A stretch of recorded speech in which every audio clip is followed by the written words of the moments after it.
उनकी सुंदरता कुछ ऐसी थी जो किसी चित्रकार और मूर्तिकार को अपना हुनर दिखाने के लिए प्रेरित कर सकती थी। उनकी खूबसूरती ऐसी कि ब्रह्मचर्य की प्रतिज्ञा ले चुका शख्स विचलित हो जाए।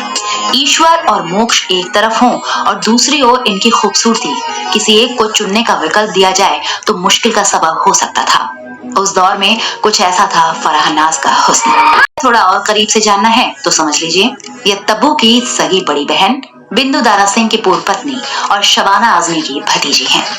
इस पेशकश में जानेंगे कि इस हसीना ने क्यों चंकी पांडे को भरे सेट पर जमकर पीटा और एक प्रोड्यूसर को भरी महफिल में क्यों सरेआम थप्पड़ जड़े। साथ ही आपको बताएंगे कि अक्सर महंगे कपड़े और पैरों में 40-50 रुपए वाली मामूली हवाई चप्पल पहनकर फराह क्यों सेट पर पहुंच जाती थी।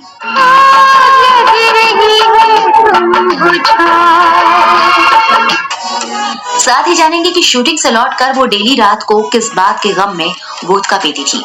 इस हीरोइन का गुस्सा कहीं भी, कभी भी और किसी का भी खेल बिगाड़ देता था। खौफ ऐसा कि इनके साथ काम करने में को एक्टर्स के पसीने छूटते थे। फराह बेहद खूबसूरत थी, इसलिए कई लोगों ने उन्हें फिल्मों में किस्मत आजमाने की सलाह दी। इस बीच जब फराह की उम्र करीब 15-16 साल हुई, उस वक्त देवानंद अपनी एक फिल्म के लिए नई हीरोइन की तलाश कर रहे थे। इंडस्ट्री में सबको ये बात पता थी कि देव साहब एक फ्रेश चेहरे की तलाश में हैं। देवानंद के एक परिचित ने फराह नाज को शबाना आजमी के घर एक बार देखा था और उनकी खूबसूरती से काफी इम्प्रेस भी हुए थे। उन्होंने देव साहब को सलाह दी कि शायद फराह उन्हें पसंद आ जाए। देव साहब के हामी भरने पर फराह नाज को उनके परिवार के साथ बम्बई बुलाया गया।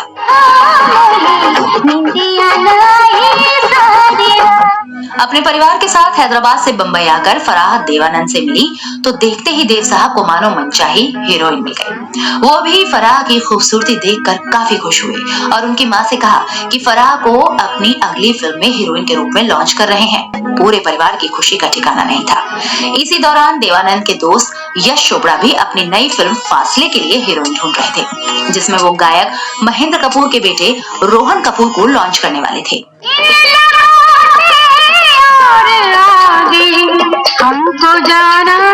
यश चोपड़ा को जब देवानंद की नई खोज का पता चला तो उन्होंने उनसे बात की और कहा कि वो फासले में फराह को लॉन्च करने दें। दरिया दिल देवानंद ने यश चोपड़ा की बात मान ली और जिस हीरोइन को वो खुद लॉन्च करना चाहते थे उसे यश साहब के हवाले कर दिया। यश चोपड़ा ने शूटिंग शुरू करने से पहले अपने स्टाफ को फराह नाज को फिल्मों की शूटिंग का पैटर्न समझाने का निर्देश दिया। उस वक्त फिल्म युद्ध की शूटिंग बंबई में ही चल रही थी। यश चोपड़ा के स्टाफ के लोग शूटिंग दिखाने के लिए फराह को युद्ध के सेट पर ले गए। फिल्म की यूनिट को जैसे ही पता लगा कि यश चोपड़ा की नई हीरोइन सेट पर आई है तो सब उनसे मिलने के लिए पहुंचने लगे।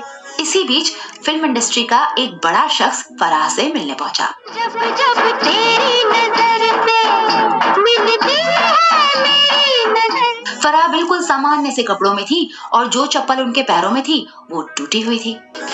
उस शख्स ने उन्हें ऊपर से नीचे तक देखा और उनके सामने ही हंसने लगा और बोला कि अरे ये है यश चोपड़ा की हीरोइन। उसका ये व्यवहार देखकर फराह बहुत दुखी हुई और घर जाकर खूब रोई।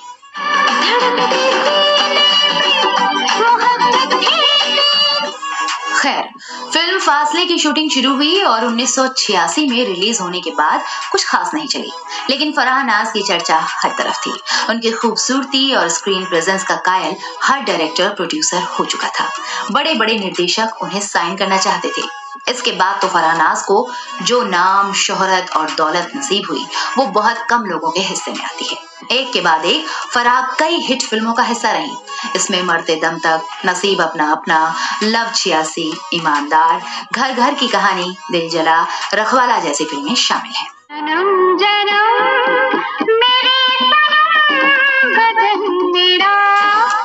कामयाबी के साथ ही शोहरत और दौलत फराह की जिंदगी में आ चुके थे।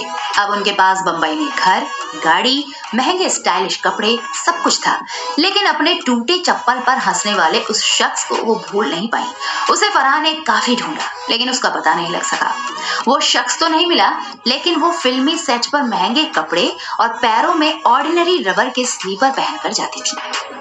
तो मैं रोजाना कपड़े अच्छे पहनती थी और नीचे रबर की चप्पल पहन के शूटिंग पे जाती थी।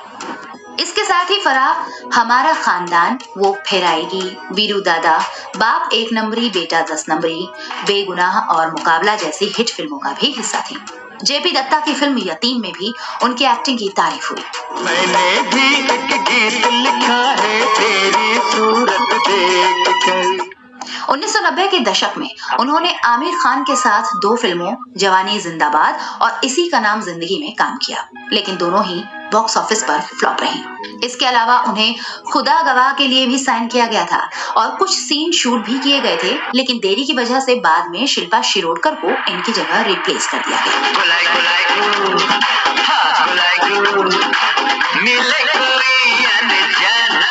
फराह नाज़ की जिंदगी में वो सब कुछ था जिसका सपना लेकर वो बंबई आई थी। बेशुमार कामयाबी, दौलत और नाम के साथ ही उनका मिजाज और मूड भी बदल गया।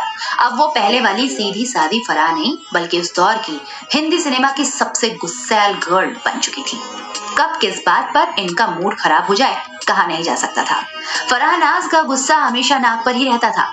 जब उन्हें गुस्सा आता था तो वो बेकाबू हो जाती थी। इतना ही नहीं, उन्होंने तो लड़ाई के मामले में उन्हें लॉन्च करने वाले यश चोपड़ा की वाइफ पामेला को भी नहीं छोड़ा था।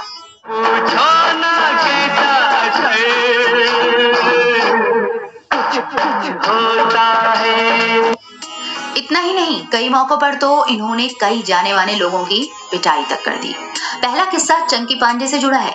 एक इंटरव्यू में फराह ने इस बात का खुलासा खुद किया था कि 1989 में फिल्म कसम वर्दी की शूटिंग के दौरान उन्होंने चंकी पांडे की पिटाई कर दी थी। उन्होंने बताया था कि चंकी हमेशा उन्हें आई एम द मैन कहकर भद्दे इशारे करते थे। फराह ने उन्हें कई बार चेतावनी दी। जब वो नहीं माने तो एक दिन उन्होंने सरेआम सेट पर चंकी पांडे की पिटाई कर दी। बी टाउन में इस घटना की खूब चर्चा हुई थी। इस घटना के बाद से चंकी पांडे और फराह नाज़ की दुश्मनी बढ़ गई थी। फराह यही नहीं रुकी। इस घटना के बाद उन्होंने एक बार चंकी को जान से मारने की धमकी तक दे दी थी।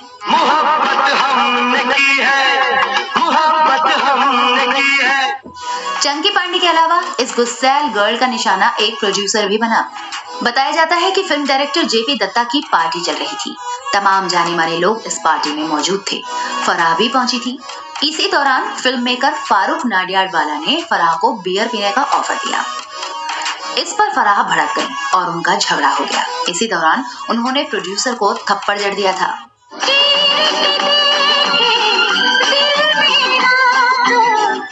1989 में आई फिल्म रखवाला को लेकर हुए झगड़े में अनिल कपूर तो फराह से पिटते पिटते बचे थे। दरअसल इस फिल्म के लिए डायरेक्टर ने फराह को सिलेक्ट किया था, लेकिन अनिल कपूर डायरेक्टर पर माधुरी दीक्षित को ये रोल देने का दबाव बनाने लगे। फराह को जैसे ही इस बात का पता लगा, उन्होंने न सिर्फ अनिल कपूर को धमकाया, बल्कि माधुरी दीक्षित को भी कह दिया कि खबरदार, अगर ऐसा हुआ तो देख लेना। इस पर मजबूरी में अनिल कपूर को फराह के साथ ही ये फिल्म पूरी करनी पड़ी।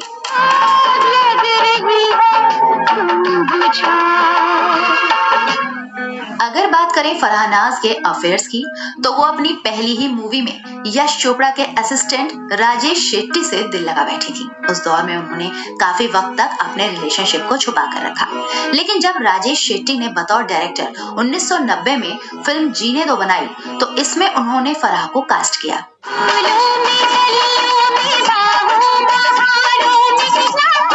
फिल्म की शूटिंग के दौरान जिस तरह ये एक्ट्रेस दिखती, इससे इनके अफेयर के चर्चे होने लगे। यहाँ तक कि बी टाउन में ये भी चर्चे होने लगे कि दोनों शादी करने वाले हैं। लेकिन राजेश शेट्टी अपने करियर में सफल नहीं हो पाए। उन्होंने फराह से किनारा कर लिया।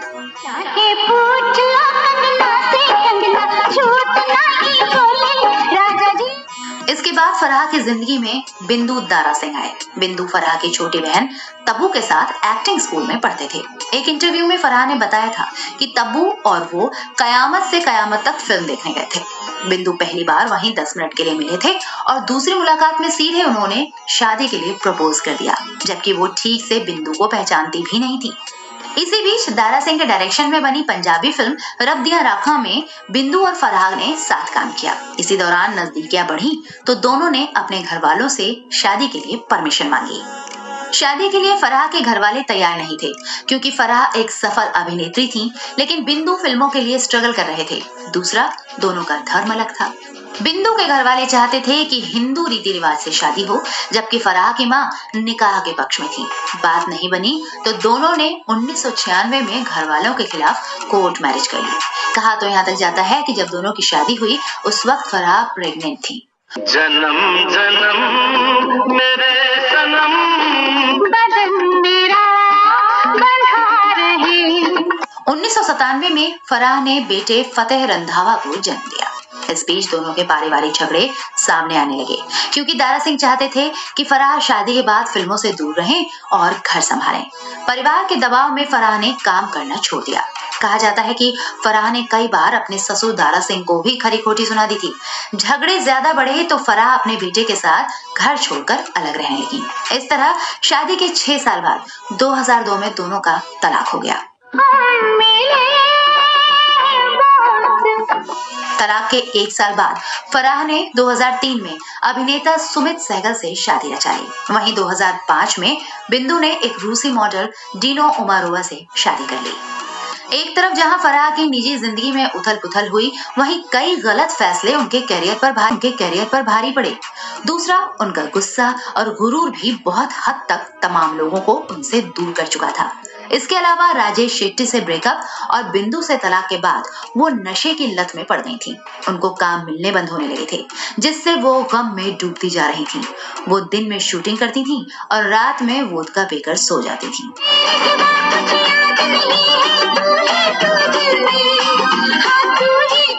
एक वक्त ऐसा आया कि नई हीरोइंस की इंडस्ट्री में एंट्री और फराह की गलतियों के चलते अब उन्हें मुकाबला, धरतीपुत्र और इज्जत की रोटी जैसी फिल्मों में साइड रोल में सिमटना पड़ा।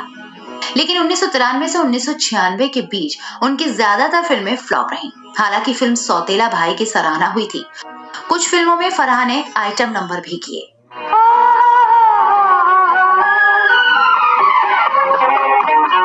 बड़े पर्दे पर कम होने के बाद उन्होंने टेलीविजन की ओर रुख किया और अमर प्रेम, अंदाज, आहा, विलायती बाबू और पापा जैसे धारावाहिकों में काम किया। इसके बाद 2004 में उन्होंने एक बार फिर बड़े पर्दे की ओर रुख करते हुए हलचल फिल्म से फिल्मों में वापसी की, लेकिन कुछ खास नहीं कर पाए। साल 2005 में शिखर उनके कैरियर की आखिरी फिल्म साबित हुई।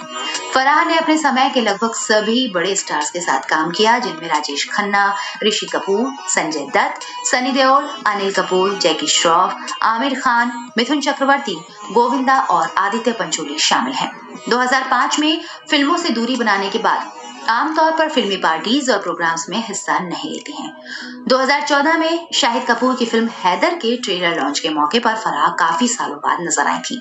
इस फिल्म में उनकी बहन तब्बू भी अहम भूमिका में थी। 9 साल के लंबे वक्त के बाद फराह का दिखना फैंस के लिए किसी सरप्राइज की तरह था। बिना मेकअप के भी फराह खूबसूरत नजर आ रही थी।